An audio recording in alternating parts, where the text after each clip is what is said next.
On a suivi une formation avec Rudologia, une formation autour de l'économie circulaire. Donc il y a eu l'enseignement général, l'enseignement professionnel et du personnel autre. On est dans la filière bois, mais il y a aussi les enseignants du DELMED, donc des diplômés métiers d'art. Donc on a été tous très intéressés par cette approche. Quand on a fait appel à Rudologia, c'était dans un but précis. C'est comment réintroduire l'économie circulaire dans le cadre de nos cours. Et effectivement, ça nous a apporté beaucoup de ressources. Pour certains, c'était nouveau. Pour d'autres, ils avaient déjà eu cette information sur l'économie circulaire. Mais comme elle nous a donné des ressources supplémentaires, pour eux, ça a été un moment important.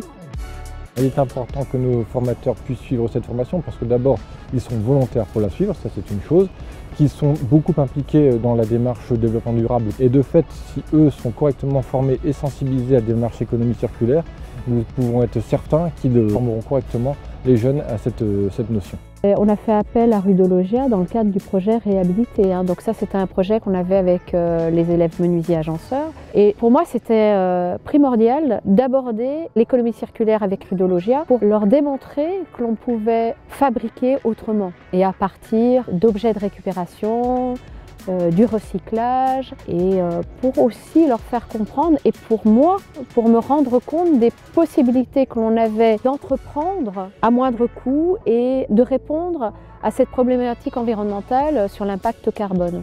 Pour les étudiants, c'est important d'intégrer l'économie circulaire dans les cours parce que c'est le monde de demain. Pour leur faire prendre conscience, leur donner les informations nécessaires, parce que c'est pas si facile que ça. En particulier dans le domaine du design, de toute façon, le design il est porté vers l'innovation.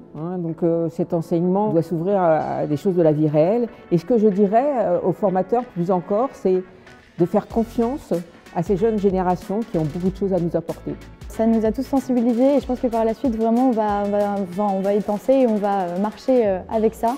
L'économie circulaire, c'est pas vraiment du recyclage parce qu'on va récupérer un meuble et essayer de le détourner de sa fonction première, entre guillemets, pour en faire un autre meuble, éviter qu'il soit jeté et réutiliser de la matière. Je pense que c'est important parce qu'il y a un moment, on va certainement manquer de ressources et c'est bien de savoir faire avec ce qu'on a déjà fait. Je pense que c'est vraiment une manière d'intéresser les élèves, de rendre le cours dynamique et de le rendre actuel surtout. J'invite tout le monde à suivre cette formation, tout simplement, parce qu'on ne peut pas l'avoir aussi facilement dans un établissement scolaire. Et sur toutes ces informations. Et l'échange a été important avec Anne Lacroix et Rudologia.